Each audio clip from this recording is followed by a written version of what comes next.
اللہ کے نبی ہیں حضرت ایوب علیہ السلام 40,000 بکریوں کا ریوڑ رکھتے تھے، معیشت بڑی مضبوط تھی، 40 باغ تھے، 400 غلام تھا، اور اللہ نے چاند جیسے 12 بیٹے بھی عطا فرمائے تھے۔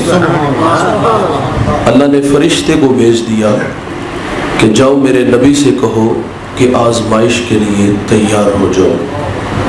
تو آپ فرماتے جے سونا میرے دکھ وچ راضی تو میں سکھ نو چلے ڈاواں، فرمایا میں آنے والی ہر آزمائش پہ صبر کروں گا۔ آپ ممبر پہ جلوہ فراز ہیں، تا حد نظر ہماری ہے، اور ان سے محو کلام ہے۔ اچانک ایک غلام دوڑا دوڑا آیا اور آ کے عرض کیا کہ حضرت غضب ہو گیا، 40,000 بکریوں کا ریوڑ پانی کی بے رحم موجیں بہا کے لے گئی، آپ نے صبر کیا۔ ابھی اس کی بات ختم نہیں ہوئی کہ ایک اور آ گیا، حضرت غضب ہو گیا، 40 باغ ہوا کا تیز جھونکا اڑا کے لے گیا، آپ نے اس پر بھی صبر کیا۔ ایسا نہیں ہوا کہ درمیان میں 6 ماہ کا وقفہ ڈال لیا گیا ہو کہ اگلا امتحان 6 ماہ بعد لیا جائے گا، ایک وقت میں سارے امتحان ہیں۔ تیسرا آیا، سانس پھولا ہوا ہے، اور اس نے جو آ کی خبر دی وہ خبر سن کے کلیجہ منہ کو آتا ہے۔ اس نے کہا حضرت غضب ہو گیا، آپ کے 12 بیٹے کسی کے ہاں مہمان بنے، مکان کی چھت گری اور آپ کے 12 بیٹے شہید ہو گئے۔ اولاد آنکھوں کی ٹھنڈک من کا قرار ہوتی ہے، اسائے پیری کہتے ہیں اسے، لیکن ایک ہی جھٹکے میں 12 بیٹے چلے گئے، اس پر بھی آپ نے صبر کیا۔ حضرت ایوب علیہ السلام کے جسم میں زخم آئی، امتحان تھا، شہر والوں نے شہر سے نکال دیا۔ جب زخم زبان تک آئی، زبان چاٹنے لگے، تو پھر اللہ کے نبی گویا ہوئے۔ شکوہ نہیں، شکوہ ہم کرتے ہیں، زندگی میں کوئی امتحان آ جائے تو ہم کہتے ہیں یا اللہ سارے دکھ ساڑھے واسطے ہی سن، یہ آزمائشاں ساڑھے واسطے ہی سن، لیکن جو اہل اللہ ہوتے ہیں وہ راضی بر رضا رہتے ہیں، محبت کی زبان بولی۔ مالک 40,000 بکریوں کا ریوڑ پانی کی بپھرتی موجیں بہا کے لے گئی، میں نہ بولا۔ 40 باغ ہوا کا تیز جھونکا اڑا کے لے گیا، میں نہ بولا۔ میرے چاند جیسے 12 بیٹے شہید ہوئے، میں نہ بولا۔ شہر والوں کی بے وفائی کا تذکرہ کیا کہ مجھے شہر سے نکال دیا گیا، میں نہ بولا، اور کہا مالک دیکھ تیرے بندہ ایوب کے جسم میں زخم آئے، میرے جسم سے بوٹیاں ٹوٹ کے زمین پہ گری۔ اے اللہ میں پھر بھی نہیں بولا، لیکن میری تجھ سے ایک درخواست ہے کہ میری اس زبان کو محفوظ رکھنا، وہ اس لیے کہ یہ زبان تیرا نام لیتی ہے، یہ زبان تیرے تذکرے کرتی ہے۔ اٹھ دی بہندی ٹر دی پھر دی، ستے آتے جاگ دی، نام جپ دی روت کھپ دی، ویہ سر اس راگ دی، نام جپیاں قرب ملدا، نام دی کر پوری سام، شیشی وچ کستوری جے کر پھر ضرورت کام دی۔ جنہیں عزت ملتی ہیں جوانوں وہ آزمائے جاتے ہیں۔ میں اس بات کو کربلا تک لے چلوں گا۔ میرے اور آپ کے آقا و مولا نبی رحمت صلی اللہ علیہ وسلم، آپ امام الانبیاء ہیں، اور میرے نبی کا یہ فخر ہے کہ آپ نے سر کی آنکھوں سے رب کا جمال دیکھا ہے۔ اور زندگی میں امتحان کتنے آئے، آواز کم رکھیں، ابھی حضور دنیا میں تشریف نہیں لائے، شکم مادر میں ہے کہ آپ کے سر سے آپ کے والد کا سایہ اٹھا لیا گیا، آپ در یتیم پیدا ہوئے۔ میرے نبی کی عمر 6 سال ہوئی تو سیدہ آمنہ نے اپنے من کی کہانی اپنے سسر سے کہہ ڈالی کہ 6 سال جدائیوں میں گزار دیے، اگر آپ رخصت عنایت فرماؤ تو آرزو ہے کہ اس خاک کو اپنی آنکھوں کا سرما بنا لوں۔ تو آپ نے اپنی جوان سالہ بہو کو اجازت دی اور ساتھ ایک خادمہ ام ایمن رضی اللہ تعالی عنہا کو بھیج دیا۔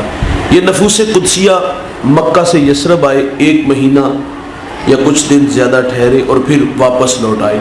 آدھا سفر طے ہو گیا، آدھا سفر ابھی باقی تھا۔ راستے میں ایک چھوٹی سی ابوا نامی بستی آتی ہے جہاں سیدہ آمنہ رضی اللہ تعالی عنہا آ کے رک جاتی ہے۔ آپ کو بخار نے آ گھیر لیا اور آپ جان گئی کہ یہ بخار میری جان لے لے گا۔ وقت رخصت ام ایمن سے کہا